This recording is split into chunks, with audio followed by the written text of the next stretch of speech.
guys, I just finished this book and I don't know what to do. I don't know what to do.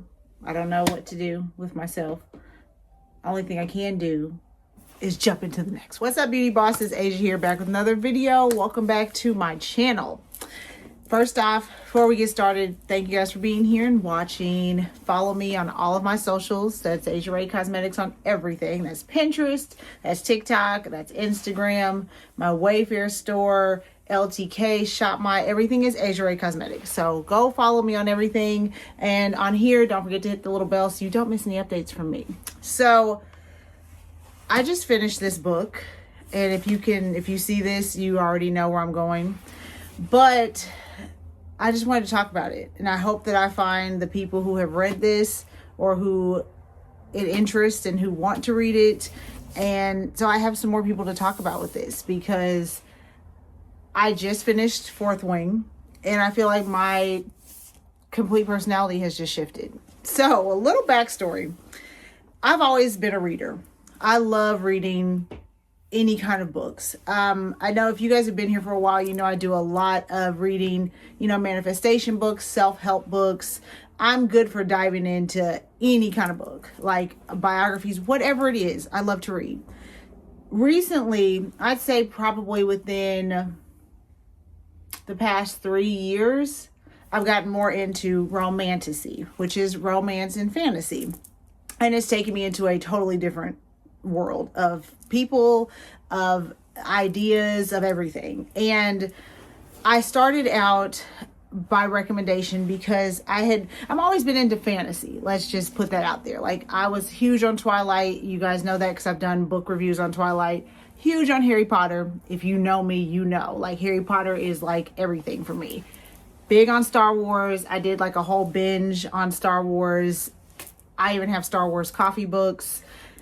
Huge. And I am totally like Darth Vader. I love Darth Vader. I'm a Darth Vader girl. So when I started diving into romantasy, it kind of just opened up a whole different world for me.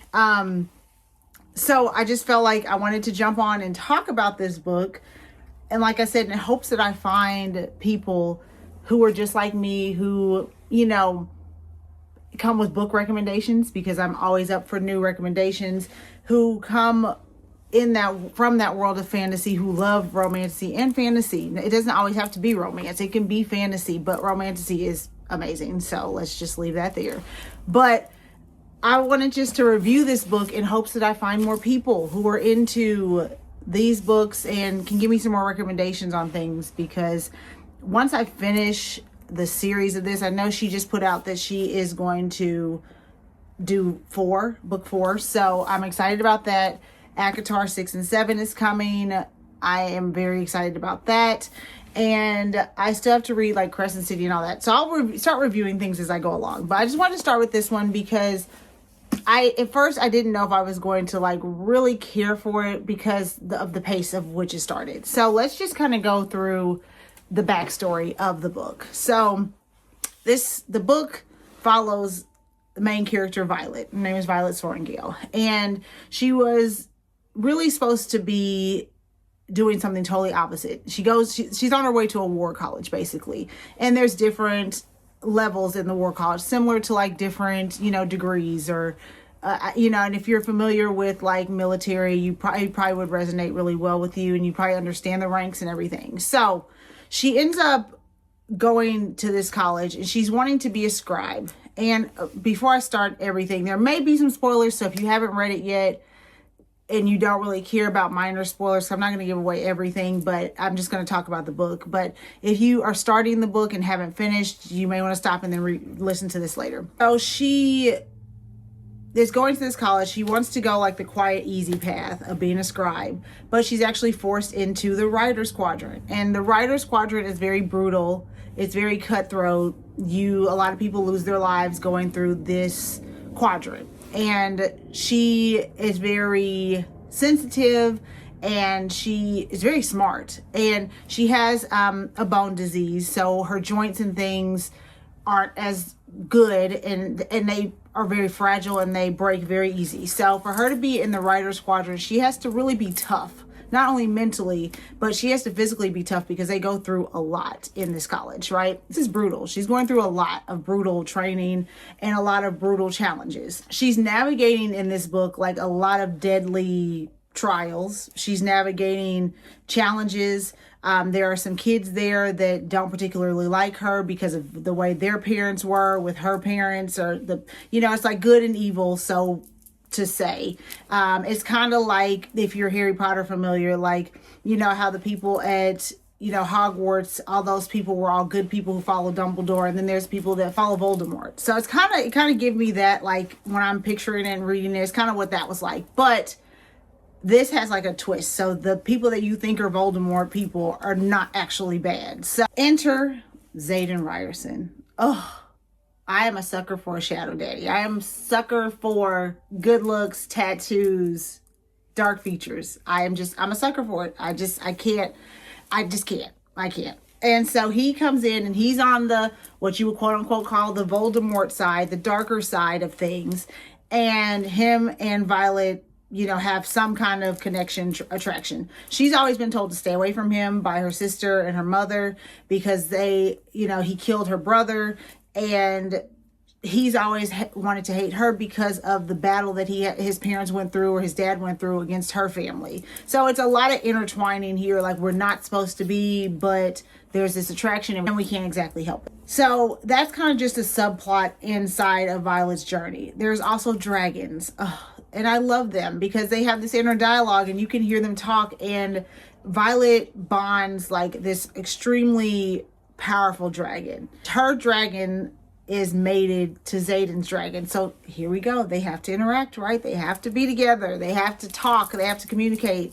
They have to be in close distances because their dragons are. And Violet, like when you go into this college and you're bonded to a dragon, like that is a lifelong thing. Like you are bonded to that dragon. The lives of you and the dragon are completely intertwined.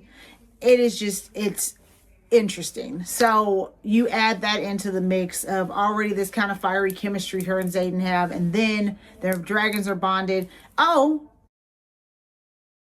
And Violet bonds not one, but two dragons. She has two. She has this little baby golden one. Her name is Andarna. Super cute. I love her. I just want to hug her. And I know that she'd probably like blow me away, but I just want to hug her because I just love her. So that kind of is like the first thing. Violet also has a really good group of friends. She's Rhiannon, Sawyer, and Riddick. Those are like her people, and I love them too. I love their bonded group. And Xaden has like Garrick and Bodhi and Imogen, and they have their little group. And so as the story kind of goes on and unfolds, again, I'm skipping a lot of parts because you really should read it because it is really good. As the story goes on, Violet starts to uncover secrets about what she thought was going on in this kingdom and on this continent of Navarre. And I don't know if it's exactly a continent, but if you've read it, you can probably break it down a little bit more for me in the comments. But she is learning secrets about where she's basically going to college, or this war college, and she's uncovering a lot of things that she once thought to be true that aren't exactly true. So now she's getting that inner confliction. She's kind of understanding Xaden a little more. She's starting to question all the things that she's been taught as a child and growing up by her mom and her sister. And she's starting to kind of not resent those dark people as much because she's realizing the truth and she's starting to get the truth, which is very important. And it kind of is going through those trials and tribulations for her of, having this awakening, basically. Like, I'm thinking that it's one thing and everything that I pretty much thought it was is a lie. So now I have to really think about how I've been behaving. What do I really believe? And it's really her finding herself in this process. And so as we towards the end of it, everything is like heightened. The danger's height, truth is darker. And Violet has to kind of find her place within this, all while kind of keeping a low profile because she doesn't want to draw too much attention to this as she's figuring these out, and she doesn't want to really risk Xaden either. So there's that as well. So we have all of these inner conflicts and inner things that Violet's going to have to navigate, And it kind of comes to a head towards the ending. And I'm not going to give the ending away just because the ending, you have to read it. The ending is just like mind-blowing. Like, I was just like, what is happening? Like, I could not put the book down. Like, I was like, what is happening? Like, I was up almost every night until 2 or 3 o'clock in the morning finishing this book, because I was just like, I cannot put it down. It is just, it's that good. It is that good. So the end, it just changes everything.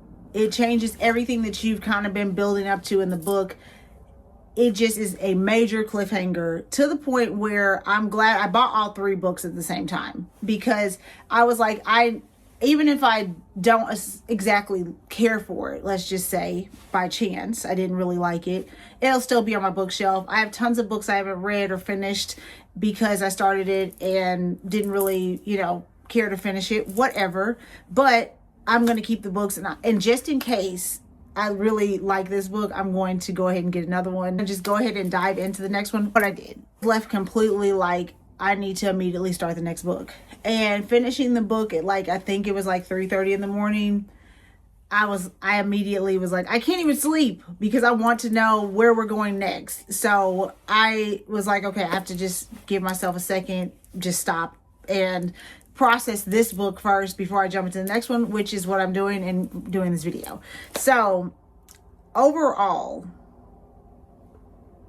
I love it.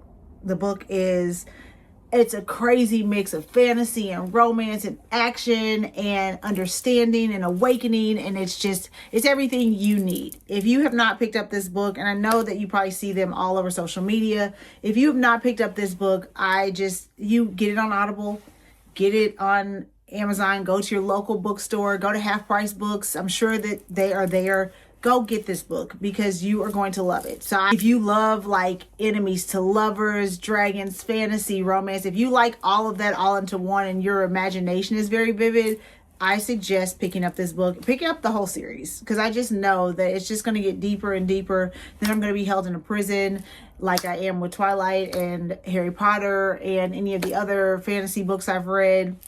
So I'm giving this to you guys. If I had to go through it and be put into this and be just submerged into it, you do too. So with that being said, this book, and I'm going to tell you to go pick it up, go get it, go buy it, go start it. You won't be disappointed. I promise you won't. I will link it below so you guys have some options on where to get it. And if you wanted to read a little bit more, read the reviews, whatever. And if you've already read this and you're already books ahead of me, drop some things that I should know before I start the second book. Give me some updates. Give me something good. Also, drop your book recs below. What books are you what series or book? It can be a standalone book. What book could you not put down? What book did you open up and you just couldn't stop? And you just were like, this book has completely changed me. What book is it? Because I'm going to jump into it. I'm going to jump into it myself because I need more books where it keeps me off of social media. It keeps me from overthinking. It keeps me from having anxiety, doing any of that stuff. It keeps me from all of that. And I just love reading anyways. So any book recs you all have, please drop them below. I love this book. I know all the ones, right now I have several books on my bookshelf to read, Throne of Glass, ACOTAR, Crescent City, anything in that area or not. I mean, there's tons of books out there, but just drop me what you're currently reading. I would love to check it out. So guys, this is my Fourth Wing review. I'm going next to Iron Flame, and I'll be back with a riveting review on that as well. That's all, guys, that I got for today. My mind is blown. I'm blowing your mind as well. So check out the book. Don't forget to, again, follow me and subscribe. All my channels, Asia Ray Cosmetics. And I'll talk to you guys later. Peace.